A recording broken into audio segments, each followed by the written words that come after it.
P T N news کے ناظرین السلام علیکم ناظرین، آئیے بات کرتے ہیں امریکہ روس چین تنازع اور پاکستان پر اس کے اثرات، اور روس کے صدر نے امریکہ کو کیا کہہ دیا کہ پوری دنیا میں واہ واہ ہو گئی۔ ناظرین، امریکہ اور روس کے درمیان جنگ کا بڑا جواز سامنے آ گیا۔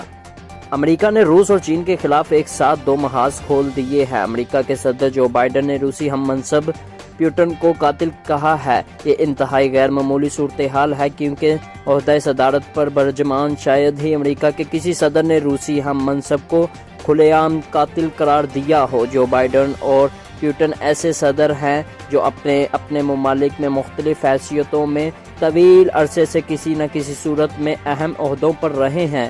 یوں بھی کہا جا سکتا ہے کہ دونوں صدور ایک دوسرے کی رگ رگ سے واقف ہیں۔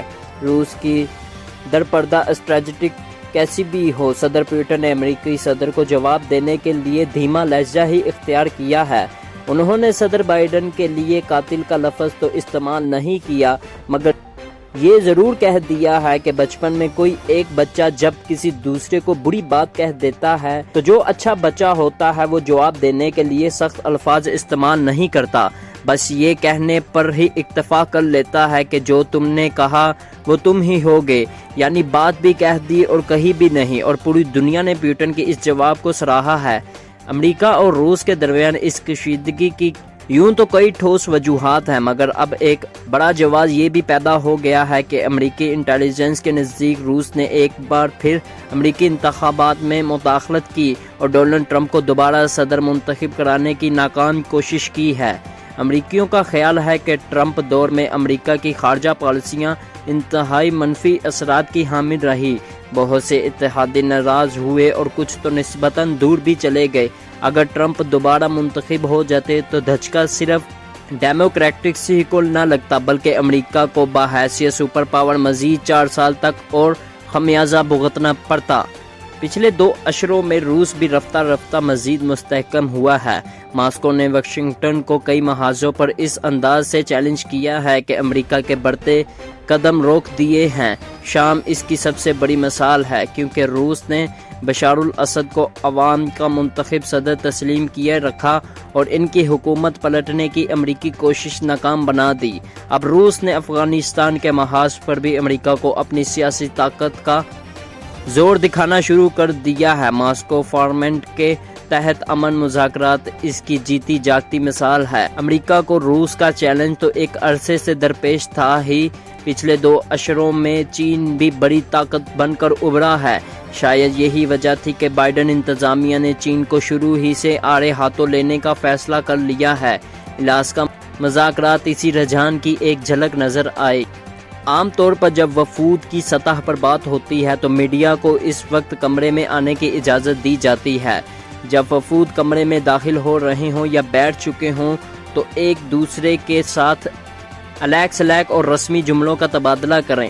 الاسکا میں اس کے یکسر برخلاف ہوا۔ امریکی وزیر خارجہ انتھونی بلنکن نے چینی وزیر خارجہ کے اعلیٰ ترین حکام کو میڈیا کے سامنے کھل کر سنائیں۔ تائیوان، ہانگ کانگ، تبت اور چین کے اقتصادی منصوبوں پر وہ جملے کہے جن سے چینی وفد آگ بگولا ہو گیا۔ بلنکن یہ سب باتیں اپنے اتحادی ممالک جاپان اور جنوبی کوریا کے حالیہ دورے میں کہتے آئے تھے، مگر یہاں بات مختلف اس لیے ہو گئی کہ چینی مہمانوں کو مدعو کر کے انہیں میڈیا کے سامنے لتاڑا گیا۔ امریکی وزیر خارجہ نے تو تمام باتیں پہلے سے ہی لکھی تحریر سے ہی پڑھی، مگر چینی وفد نے اس قدر لمبا لیکچر جھاڑا کہ پرانا حساب کتاب بھی چکتا کر دیا۔ چین کے امور خارجہ کمیشن کے ڈائریکٹر یانگ نے جو الفاظ استعمال کیے وہ امریکی حکام کو اپنے مہمان وفد سے شاید ہی میڈیا کے سامنے کبھی سننا پڑے ہوں۔ رہی صحیح کسر چینی وزیر خارجہ وانگ ای نے پوری کر دی۔ نتیجہ یہ نکلا کہ صدر بائیڈن اور چینی صدر شی جن پنگ کے ٹیلی فونک بات چیت کے نتیجے میں ہونے والے الاسکا اسٹریٹجک مذاکرات لفظوں کی گولہ باری میں بدل گئے۔ چینی وفد نے یہ تک کہہ دیا کہ امریکہ بھول جائے کہ وہ چین کا گلا گھونٹ سکتا ہے، اور یہ بھی کہ امریکہ اب دنیا کا ٹھیکیدار بننے کی کوشش چھوڑ دے۔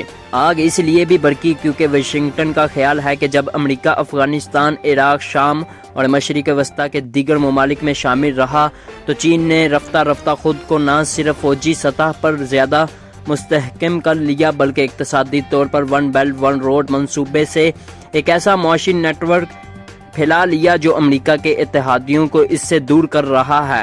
اہم سوال یہ ہے کہ امریکہ کی روس اور چین سے اس کشیدگی کے پاکستان پر کیا اثرات ہوں گے۔ اس بات سے انکار نہیں کیا جا سکتا کہ یہ کشیدگی فی الحال ختم ہونے کے آثار نہیں۔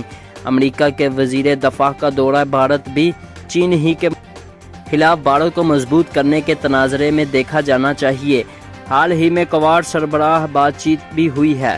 کوارڈ میں امریکہ، آسٹریلیا، جاپان اور بھارت شامل ہے۔ اسے بھی چین ہی کے خلاف نیٹو طرز کا اتحاد سمجھا جاتا ہے۔ اس تناظرے میں دیکھیں تو پاکستان کی اہمیت ایک طرف امریکہ بلکہ دوسری طرف روس اور چین کے لیے بھی بڑھ رہی ہے۔ اسلام آباد کو دیکھنا ہوگا کہ کس پلڑے میں کتنا وزن ڈالنا قومی مفاد میں ہوگا۔ ناظرین، چین روس نے ایک نیا معاہدہ کیا ہے۔ دنیا بھر کی کرنسیوں پر ڈالر کی حکمرانی ہی امریکی طاقت کی ضمانت ہے اور اس کے لیے امریکہ کسی بھی حد تک جانے کو تیار رہتا ہے۔ تاہم روس اور چین نے مل کر ایسا کام کرنے کا فیصلہ کر لیا ہے کہ جان کر پورا امریکہ ہل کر رہ جائے گا۔ روس اور چین نے اپنے تجارتی سودے ڈالر کی بجائے اپنی کرنسیوں میں طے کرنے کا فیصلہ کر لیا ہے۔ روس نے حال ہی میں 1 ارب ڈالر مالیت کے اسٹیٹ بانڈ جاری کرنے کا بھی اعلان کیا ہے اور اس میں امریکہ کے لیے پریشانی کی بات یہ ہے کہ روس یہ بانڈ ڈالر میں نہیں بلکہ چینی یوان میں جاری کرے گا۔ روس کی طرف سے ریاستی قرض بھی یوان میں جاری کرنے کی تیاری شروع کر دی گئی ہے اور یوان کے بین الاقوامی کرنسی بننے کی راہ میں اس کے متوازی قدم چائنا پیٹرو یوان ہے، جس کے تحت تیل کے سودے بھی ڈالر کی بجائے یوان میں کیے جائیں گے۔ امکان ظاہر کیا جا رہا ہے کہ شنگھائی فیوچر ایکسچینج پر تیل کے معاہدے جلد یوان میں شروع ہو جائیں گے۔